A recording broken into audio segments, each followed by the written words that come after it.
I was scrolling through the Twitters, and I saw this twit repost something. Shocking testimony. And that's in relation to this whole thing that's going on, to figure out what the hell happened in Jasper, with the forest fires and the responses and the province and the feds. But when I saw the twit tweet it, I thought, I gotta look into this. And then I saw Revel did something on it, so I knew it had to be wrong. Private firefighters, threatened with arrest if they defend structures in Jasper.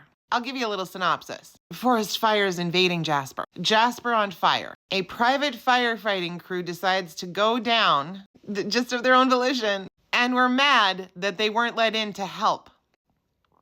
Who the fuck are you? So then I had to look into that. This is the website for Arctic Fire Safety Services. They offer services. And so when they cowboyed it up and drove down like the Wild West to help out, the people responsible for looking after the fire, the whole command center thing, said, hold the fuck on. We don't know who you are. We're not gonna let you come into an active fire. But then I did more digging. Throughout the Jasper fire, we encountered numerous examples of Parks Canada fire management actively obstructing our activities and not providing us with relevant information. Parks Canada actively obstructing. Again, and I don't mean to repeat myself, who the fuck are you? Nobody called you down there. You weren't sent by anybody. You decided to go there, and I get that you wanted to help. But you could have actually compromised what was happening. You could have actually been a liability. And don't pretend like after they did the research to figure out who the fuck you were, they said, okay, you can come on in. It would be akin to me driving to Hinton with a water can and being like, let me in. They would have been like, who the fuck are you? But then I did more digging. Good morning, Madam Premier. Madam Premier? Madam Premier, that was the owner of Arctic Fire Safety Services, speaking at a conference in front of the Premier. But wait. So we've been contracted to the government of Alberta and to various municipalities, and we've been involved with Fort McMurray, Waterton, High Level, and Lacrete, and pretty much across Alberta and into the Northwest Territories. Hold the fuck on.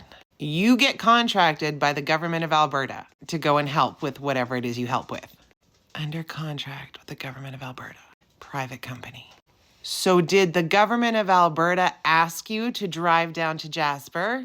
Was that part of your contract? Did the Premier of Alberta reach out to the feds and say, hey, we have some extra hands on deck. We're sending them your way. It doesn't sound like it, but it could have happened. So if Danny could take a minute out of her day from blaming Stephen Guilbeault for everything, she could have picked up the phone. You know, that whole working in collaboration with, even though there's a whole argument about whether or not Alberta has jurisdiction to Jasper because it's a national park. When the township is burning, which is provincial, she could have picked up the phone, but she didn't.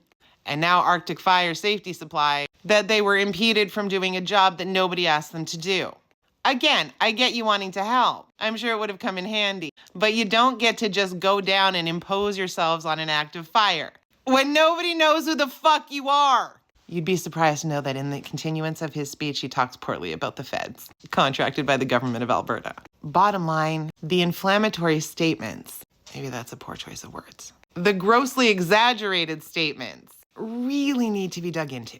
But you know the alt-wrong are gonna grab onto it, as if Guilbeault was sitting in his house saying, let it burn. When really all Danny needed to do was to call her contractor, say, I'm gonna get you clearance, call the feds, and then maybe they could have gotten in there sooner.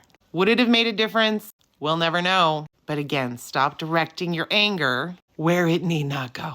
And don't listen to Twits the Tweet.